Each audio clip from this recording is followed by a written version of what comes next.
اچھا جی, good afternoon. Good afternoon, sir. Good afternoon, sir. Very glad to see you people. Huh? Thank you, Thank sir. you, sir. You are very intelligent and knowledgeable.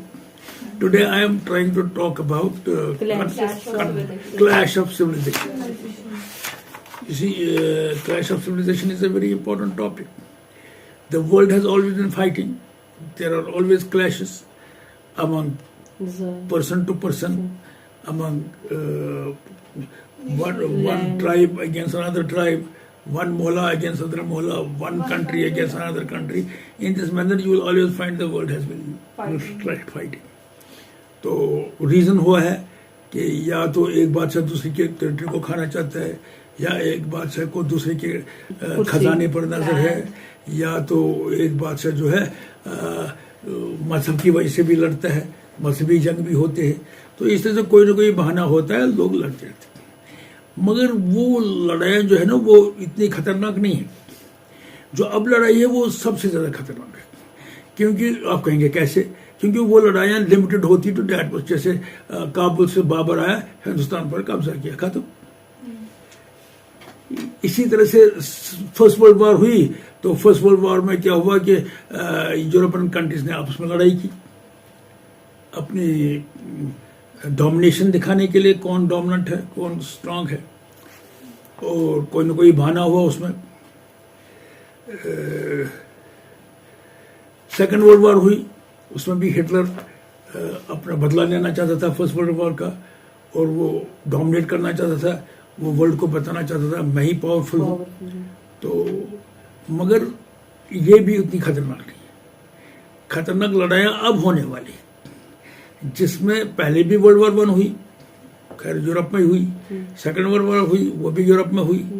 یہ لڑائیاں جو ہے اب آنے والی لڑائیاں جو ہے یہ ساری دنیا کو پکڑ لیں گی, ساری دنیا کو, ایشیا, افریقہ, امریکہ, سارا یورپ اس میں. وہ کیسے؟ تو آپ کو میں بتاؤں, ہم نے کہا ٹاپک کا نام ہے کلیش آف سیولائزیشن. 3 سیولائزیشن اس وقت ایک دوسرے کے ساتھ مقابلہ کر رہے ہیں. آپ کو پتہ ہے جب آٹومن امپائر تھا تب مسلمانوں کی حکومت بہت خطرناک اور اسٹرانگ تھی. انہوں نے سارے ایسٹرن یورپ پر حملہ کیا تھا, قبضہ کیا تھا. اس نے نارتھ افریقہ کے سارے اسٹیٹس پر قبضہ کیا تھا. وہ اسپین بھی پہنچے تھے, اور اسپین کو بھی. پھر وہ اب آہستہ جا رہے ہیں, اب وہ آگے جا رہے تھے کہاں, فرانس. تو کرسچنس خبردار ہو گئے, یار یہ تو گڑبڑ ہو گئی, یہ تو ہم کو ختم کر رہے ہیں. تو پھر کرسچنس اکٹھے ہو گئے, تو وار ختم زبردست ہوئی. اس میں اسلام کو, مسلمانوں کو شکست ہوئی. مگر مسلمان روز کیا نا اندر کی, they are feeling bad that ہماری جو رائزنگ اسینڈنسی تھی اس کو کیا ہوا, یہ ہم کیوں پیچھے گئے. اور مسلم فائٹرز تھے انرجیٹک, مسلم فائٹرز کے اندر مذہب کا جنون ہوتا تھا. ان کو ایسا ان کے سوچ میں تھا کہ خدا ہمارے ساتھ ہے اور کسی کے ساتھ نہیں ہے, اور ہماری تلوار کو خدا کا ہاتھ لگا ہوا ہے, اس لیے ہم جہاں بھی جائیں گے وہاں ہم فتح فیصلہ کھا کریں, کیونکہ ایسا ہی ہوتا تھا, جس کی وجہ سے ان کو ایسا لگا ایسا ہے. مگر فائنلی جب انہوں نے فرانس میں شکست کھائی تو وہ پیچھے گئے. اچھا مین ٹائم کیا ہوا, انگریز آنے لگے آگے. انگریز پہلے بھی آگے تھے, اب اور آگے لگ گئے. ان کے ہاتھ میں ٹیکنالوجی آئی. جب ان کے ہاتھ میں ٹیکنالوجی آئی تو پاورفل بن گئے. ادھر سے چائنا بھی چلا سویا ہوا تھا. چائنا کو کہتے تھے سلیپنگ جائنٹ.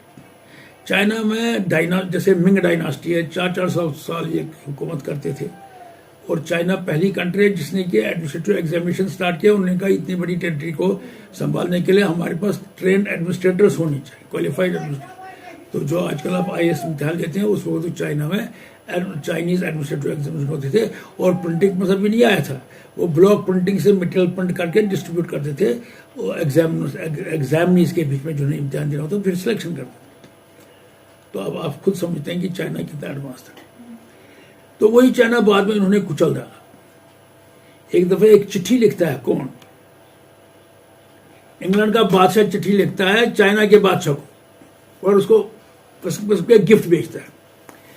تو چائنا کا بادشاہ ادھر سے کہتا ہے, یہ نہرو نے لکھا ہے اپنے گلمپس آف ورلڈ ہسٹری میں, چائنا کا بادشاہ انگریزوں کے بادشاہ کو کہتا ہے, انگلینڈ کے بادشاہ کو کہتا ہے, میں نے تمہارے سارے گفٹس کو اپریشیٹ کیا, مگر میں آپ کو یہ بتانا چاہتا ہوں کہ جب بھی چائنا کے بارے میں سوچو گے یا چائنا کی طرف منہ کرو, ہاتھ جوڑ کے چائنا کی طرف منہ کرو, اور تمہاری ٹانگیں جو ہے نا وہ تھرتھرانی چاہیے جب بھی تم چائنا کے بارے میں سوچو گے یا چائنا کی طرف جاؤ. تو چائنا کا دبدبہ یوں تھا, آپ سمجھتے ہیں کتنا دبدبہ. اسی چائنا کو بعد میں یورپین کنٹریز نے اس طرح سے پیسا کہ اس کو میلن بنایا. آپ نے وہ پڑھا ہے چائنیز میلن. سب نے اپنا اپنا حصہ لیا چائنا کا, سب نے اپنا اپنا حصہ, جیسے ایک میلن کو حصے کرتے ہیں ایسے ہی اس کو بھی کیا. تو یہ چائنا کا حالت ہو گیا. پھر چائنا خاموش رہا بہت دیر تک. اس وقت انگریز لوگ یا یورپین لوگ چائنا کو کہتے تھے سلیپنگ جائنٹ. یہ جائنٹ ہے, اس وقت سویا ہوا ہے.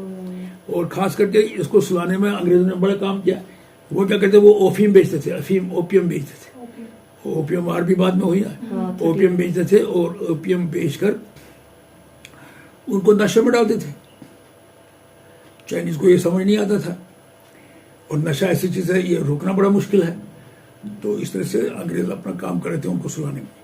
لیکن اب چائنا دوبارہ کھڑا ہو گیا ہے, اور وہ دوبارہ چائنا کو اس پرانی حالت میں نہیں جانا دیتے. اس لیے وہاں اولیگارکی ہے, وہ ڈیموکریسی کو الاؤ نہیں کرتے ہیں, کیونکہ اولیگارکی میں ان کی اسٹرینتھ زیادہ ہوتی ہے ٹو رن دی ایڈمنسٹریشن. تو ڈیموکریسی میں اپوزیشن پارٹی ہوتی ہے, وہ آپ کو قانون بنانے میں چھوٹ نہیں دیتی ہے, ہر پوائنٹ پر وہ آپ کی ٹانگ پکڑتی ہے. لیکن اس وقت چائنا کو ٹانگ پکڑنے والا کوئی نہیں ہے. جو چائنا کا ایڈمنسٹریٹر ہے اس کو جو مرضی کرے, لیکن اس کے بھی ایڈوائزرس ہیں. ان کا وہ اولیگارکی سسٹم ہوتا ہے جس میں group of elite people are controlling the administration. اب چائنا یہ کہتا ہے جہاں پر بھی میرے شکل کا آدمی کو وہ چائنیز ہے, اس لیے وہ لداخ کو بھی کلیم کرتا ہے, وہ تبت کو بھی کلیم کیا تو لے لیا, اروناچل پردیش کو بھی کلیم کرتا ہے. کہتے ہیں جہاں بھی چائنیز کی شکل ہے وہ میرا ہے. اور کیا کر رہا ہے, اور وہ قرضہ دے رہا ہے. سری لنکا کو اتنا قرضہ دیا, وہ ادا نہیں کر کہ جی اب تم مجھے پورٹ اپنے دے دو اس قرضے کے عوض میں, اب تو دے نہیں پاتے. بنگلہ دیش کو بھی یہی کیا, اور پاکستان کو بھی آلموسٹ یہی کیا. کیونکہ دیکھو نا, وہ جو سپیک کوریڈور ہے وہ تھوڑی چائنا چھوڑے, اس نے کافی پیسہ اس میں ڈالا ہے. وہ ٹرین لا رہا ہے, آزاد کشمیر نیچرلی اپنا انفلوئنس لا رہا ہے. اس نے ایک بڑا بھاری پورشن ہمارے جموں کشمیر کا ہی لیا ہے, تو اس کو تھوڑی چھوڑے گا. سائزبل پورشن لیا ہے اس میں چائنا نے, آپ سمجھ رہے ہیں. اور چائنا نے اپنے جو گڈس ہے, جو اس کے پروڈکٹس ہیں, ساری دنیا میں پھیلائے ہیں اور چیپ ہیں. دنیا لے رہی ہے, کیونکہ اگر وہ اپنے گھروں میں وہ بنائیں گے وہ زیادہ مہنگے پڑیں گے. اس لیے وہ پریفر کرتے ہیں چائنا کا ہی گڈس لے. آپ بازار میں جاؤ, کوئی بھی چیز میڈ ان چائنا ہوگی. اس طرح سے چائنا ٹریڈ کے ذریعے بھی ہر جگہ اس نے اپنے پیر لگائے ہوئے. اور اس طرح سے چائنا سے وڈرا کرنا ایزی نہیں ہے, کیونکہ آپ نے انفراسٹرکچر ہی نہیں بنایا اس کے لیے. جب ویسٹرن کنٹریز نے انفراسٹرکچر بنایا جنگ کے لیے, امریکہ بھی جنگ کا سامان پیدا کرتا ہے, فرانس سے ہم نے ہوائی جہاز, جنگی جہاز لیے, یہ سارے جنگ کا سامان پروڈیوس کرتے. مگر روزمرہ کا سامان چائنا پروڈیوس کرتا ہے, اور ہر جگہ انہوں نے اپنی جال پھیلا ہوا. اس لیے China is becoming important day by day. اور چائنا آہستہ آہستہ ورلڈ کو گھیر رہا ہے. انڈیا کو تو گھیر ہی لیا ہے, باقی ورلڈ کو بھی آہستہ آہستہ سمندروں پر قبضہ کرنا چاہتا ہے. So this is called rise of China. اب دیکھو, مسلم جو ہیں وہ by population and by conversion expand کر رہے ہیں. مسلم ورلڈ بہت بڑا ہو گیا ہے. کرسچنز فیل تھریٹنڈ, کیونکہ کرسچن تو کوئی بچہ پیدا ہی نہیں کرتے. اس وقت حالانکہ کرسچن کی آبادی سب سے زیادہ ہے. آپ کو پتا ہے کرسچنز کی آبادی کتنی ہے ورلڈ میں؟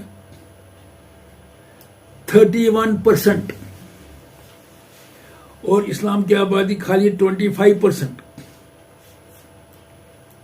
ہندوز کی آبادی راؤنڈ اباؤٹ 15%. بودھ کی آبادی راؤنڈ اباؤٹ 6 to 7%. اور جو باقی لوگ ہیں نا جو ان مذہبوں میں نہیں ہے وہ بھی 15%. Those who are not covered by these religions, اس میں ایتھیسٹ بھی ہیں اور کوئی چھوٹے موٹے مذہبوں کو ماننے والے, یہ 15%. مگر میجورٹی تو ابھی بھی کرسچنس کی ہے, 31% ہے. مگر جس تیزی کے ساتھ اسلام پھیل رہا ہے, انگریز خود کہتے ہیں یہ تعجب نہیں ہوگا کہ ایک دن ساری دنیا اسلامک ہوگی. یہ ول ڈورنٹ ایک بڑا بڑی رائٹر امریکہ کا لکھ رہا ہے, کہتے ہیں نو surprise that Muslim one day will dominate the world. سیدھا دکھائی دیتا ہے, جو وائٹ آدمی تو بچہ پیدا ہی نہیں کرتا ہے, ہو گیا آہستہ آہستہ کم ہو جائے گا. اور مسلمان تو ہے وہ بچوں کو ایز اے پالیسی پروڈیوس کر رہے ہیں, ایز اے انٹرنیشنل پالیسی بچوں کو پروڈیوس کر رہے ہیں اور لوگوں کو کنورٹ کر رہے ہیں. تو اتنا ایگریسولی کوئی نہیں کر رہا ہے جتنا اسلام کر رہا ہے. تو ایسا لگتا ہے کہ اگر ٹرینڈ ایسی رہی تو one day Islam cover the world. مگر چائنا کیا کرے, چائنا بھی بیٹھا نہیں ہے. چائنا ملٹرلی آپ تو پاپولیشن کے ذریعے, مسلمان تو پاپولیشن کے ذریعے سارے ورلڈ کو تھرو ڈیموکریسی لے لے گا. دیکھو نا, جب انڈیا کی پاپولیشن زیادہ مسلمان ہوگی پھر وہاں الیکشن ہوں گے تو وہ اسلامک راج کریں گے, سیدھی سی بات. جیسے وہ یورپین کنٹریز بھی, فرانس میں بھی مسلم کی پاپولیشن بڑھ رہی ہے, اسپین میں بڑھ رہی ہے. اچھا, ان ملکوں میں جس وقت سوئٹزرلینڈ ہے مسلم پاپولیشن کافی ہے.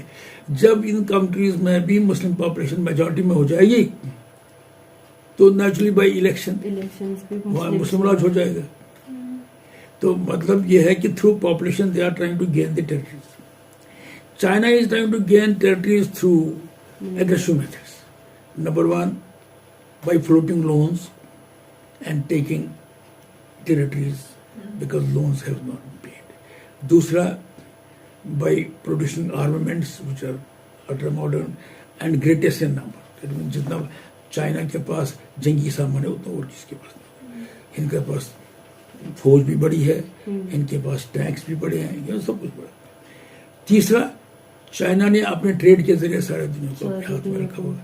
سو چائنا بھی they are all aggressively rising. China on one side, Islam on other side, and Christianity is on back foot trying to defend herself. Christianity کا پرابلم وہ آلریڈی کافی آگے ہے, مگر چونکہ وہ دیکھ رہے ہیں کہ مسلم اگریسولی ایڈوانس کر رہے ہیں اور ہم اگریسولی اسی ریٹ سے ہم پیچھے جا رہے ہیں. جو پاپولیشن ہماری کم ہے ہوتی جا رہی ہے. اب جہاں بھی دیکھو, آپ دیکھیں امریکہ جاؤ وہاں ایشینس ہیں, چائنیز ہوں گے, انڈینز ہوں گے, پاکستانی ہوں گے, جو ان کی فیکٹریز کو مینیج کرتے ہیں, جو ان کی بزنس کو مینیج کرتے ہیں. اسی طرح سے انگلینڈ جاؤ, انگلینڈ میں میئر تھا ایک مسلمان, measure is a very important position. Minister تھا ایک مسلمان, جس منسٹر نے کیا تھا جو ہمارا تھا نا وہ ایک بزنس مین یہاں پر, اس کا نام کیا تھا, جس کا جہاز بھی چلتا تھا وہ بند ہو گیا. وہ جہاز, اس جہاز کا نام کیا تھا, انشاء اس جہاز کا نام کیا تھا جو چلتا تھا, وہ تو اب بند ہو گیا ہے, مگر سب سے بہت اچھی سروس تھی وہ بھی اب بند ہو گئی. مالویا ہے نا, مالویا ہے, آئی تھنک ہی از مالویا. تو چیک کرو, تو اس کو انڈیا واپس بھیجنے میں اس نے کافی رول پیدا کیا تھا, لیکن وہ بعد میں کورٹ میں گیا. تو مطلب یہ ہے کہ اب آپ دیکھیں گے آہستہ آہستہ یہ جو مسلمس ہیں یہ ویسٹرن کنٹریز میں یہ امپورٹنٹ پوسٹوں پر ہیں, یہ ان کے پارلیمنٹوں میں ہیں, یہ ان کے کیبنٹوں میں ہیں, یہ مطلب they are at policy making benches. تو آہستہ آہستہ آہستہ یہ اپنی جو ایگزسٹنس ہے وہ پرماننٹلی نظر آتی ہے. تو دے آر ایگریسولی. سو اب کیا ہو جائے گا, اب چونکہ ادھر سے چائنا اپنی اسپیس لینا چاہتا ہے, ادھر سے مسلم اپنی اسپیس لینا چاہتا ہے, ادھر سے white people want to see that they are not on the back foot. تو یہ تینوں سویلائزیشن آپس میں لڑائی کریں. یہ وہ لڑائی نہیں ہے جو کہ بابر نے ہندوستان کے ساتھ کی, آپ سمجھتے ہیں, یہ وہ لڑائی نہیں ہے جو کہ الیگزینڈر نے انڈیا سے کی. یہ بڑی خطرناک لڑائی ہے. یہ سویلائزیشنز آپس میں لڑ رہے ہیں, اور entire Muslim world is one, entire Christian world is one, entire Chinese world is one. مطلب یہ سارے اپنی اپنی دنیا کو سنبھال رہے ہیں اپنے اپنے باکس میں بیٹھتے. چائنیز کہتا ہے آئی ایم دا بیسٹ, مسلمان کہتا ہے I am the best, Christian کہتا ہے اپنے اپنے باکس کو سب سے بہتر سمجھتے ہیں اور اس کو بڑھا کر رہے ہیں, اس کو آگے بڑھا رہے ہیں. تو ایسی سچویشن میں کیا ہوگا, اب جب لڑائیاں ہوگی مطلب مسلم ورسز کرسچن لڑائی ہوگی, یہ تو ہر کنٹری میں ہوگی جہاں مسلم ہے Christians, dangerous. Chinese versus Christians, جہاں بھی چائنیز ہوں گے اور اگر وہاں کرسچن میجورٹی ہوگی وہ چائنیز کو حملہ کریں گے, اگر چائنیز میجورٹی ہے تو کرسچن کو ماریں گے, جہاں مسلم میجورٹی ہے وہ نان مسلم کو ماریں گے, جہاں نان مسلم میجورٹی ہے وہ مسلم کو ماریں گے. تو ایک ایسا زہر پھیل رہا ہے جس کو اگر ٹائملی کنٹرول نہ کیا جائے تو world will be in a very bad shape. سب سے ورسٹ ہوتا ہے کمیونل فائٹس. کمیونل فائٹس جیسے ہندو مسلم ہوتا ہے انڈیا میں بڑا مشکل ہوتا ہے. Communal does not mean only religion, communal is connected with communities also. Chinese community and Muslim community, Hindu community and Muslim, Hindu community and Christian community. اس قسم کے وار شروع ہو جائیں گے, it will enter every part of the world. جس وقت بابر نے ہندوستان پر حملہ کیا that was limited to Kabul and India, مگر جب وار آف سویلائزیشن شروع ہو جائے گی it will involve the whole world and will make people miserable, particularly the minorities will have no place. آپ کو پتا ہے ایک دفعہ کیا ہوا, جس وقت ڈیموکریسی شروع ہوئی تو انہوں نے کہا جی democracy is the rule of the majority. پھر جس وقت رول آف دا میجورٹی, کیونکہ ووٹ میجورٹی وہ سارے ووٹ کریں گے مگر مائنورٹی کو کوئی نہیں سنے گا, میجورٹی کو سارے سنیں گے, وہی ووٹ دیں, وہی لا بنائیں گے, وہی قانون بنائیں. پھر انہوں نے کہا نا یار یہ پرفیکٹ نہیں ہے, کیونکہ نارمل آدمی یا ایڈمنسٹریٹر ایک پرفیکٹ سسٹم بنانا چاہتا ہے, جیسے کہ پلیٹو نے یوٹوپیا بنانے کی کوشش کی. یوٹوپیا ہوتا ہے ایک ایسا سسٹم جو پرفیکٹ ہوگا جہاں سب خوش رہیں گے. تو پھر گاندھی جی نے کہا democracy is not rule of the majority, democracy is the rule of all, good for all, Sarvodaya. اس نے ڈیفینیشن دی سرو ادیا. سرو ادیا مینس سبوں کا ادے ہو. ادھر سے ابراہیم لنکن نے دی تھی definition, democracy is the rule of the people by the people for the people. مگر اس پیپل میں میجورٹی اپنا کیک کا حصہ لیتی ہے, کیونکہ میجورٹی رول بنائے گی, وہ مائنورٹی کا دھیان نہیں رکھے گا. اسی طرح سے سب چیزوں میں میجورٹی کا ہاتھ ہوگا. تو پھر انہوں نے کہا نہیں یار یہ ڈیفیکٹو سسٹم ہے, it must be rule of majority with protection to the minority. تبھی آپ دیکھیے ہندوستان میں اچھوتوں کا بھی ریزرویشن ہے, مائنورٹیز کو مسلمس کو ریزرویشن لسٹ میں رکھا ہے, حالانکہ وہ کاسٹ سسٹم نہیں جی, وہ مائنورٹی ہے. پہلے تھا کاسٹ کو ریزرویشن, پھر انہوں نے کہا نہیں یار کاسٹ کو ریزرویشن دے کر minority is not taken care of. مسلم میں کاسٹ نہیں ہے, کرسچن میں کاسٹ نہیں ہے, تو پھر ان کا کیسے خیال رکھیں. ان کو ایک علیحدہ کلاس بنایا, مائنورٹی کلاس. پھر ایک اور کلاس بنایا, اس کو کیا کہتے ہیں ہمارے مودی جی, اس نے کہا یہاں سے ایک مسلمان لڑکا ہے وہ ویل آف ہے, ادھر سے ایک ہندو لڑکا ہے وہ بہت غریب ہے. مسلمان لڑکے کو ایک تو ویل آف ہے اور اس کو اوپر سے پروٹیکشن بھی ہے, نوکری میں, ایڈمیشنز میں, ہر طرح. لیکن یہاں پر ایک ہندو لڑکا ہے, چونکہ اس کا وہ شیڈول کاسٹ نہیں ہے, شیڈول ٹرائب نہیں ہے, وہ خالی غریب ہے, اور غریبی کا کوئی پروویژن کانسٹیٹیوشن میں نہیں تھا. اس نے ایک ایکٹ بنایا جس کی وجہ سے ان کے لیے بھی ریزرویشن رکھی. جو نان کاسٹ کا ہوگا, جو نان مائنورٹی کا ہوگا, اس کو بھی اگر وہ غریب ہوگا تو اس کو بھی پروٹیکشن ملنی چاہیے. This is called Sarvodaya, that everybody should be happy. مگر جس میں کلیش آف سویلائزیشن شروع ہو جائے, سسٹم تو سارے بگڑ گئے. دیکھو نا, ہم نے ڈیموکریسی بنانی شروع کی تاکہ everybody should be happy. اس میں ہم نے امینڈمنٹس کے, سنشودھن کے, ایکٹ پاس کے, سو دیٹ میجورٹی ہی خالی خوش نہیں رہے گی, مائنورٹی بھی خوش رہے گی, غریب بھی خوش رہے گا, کاسٹ والے سارے پروٹیکٹ ہو جائیں گے. لیکن جس وقت کلیش آف سویلائزیشن ہوگا اس وقت تو یہ ساری باتیں رہیں گی نہیں. اس وقت تو وہی جیتیں گے. اس وقت تو یہ لوگ ایک دوسرے کی گردنیں کاٹیں گے, اور یہ اسمال پاکٹس میں کاٹیں گے, جہاں بھی کرسچن میجورٹی میں مائنورٹی, جہاں مسلم میجورٹی میں مائنورٹی. مطلب اس قسم کا کیڑا اگر گیا, اور جبکہ کسی مذہب نے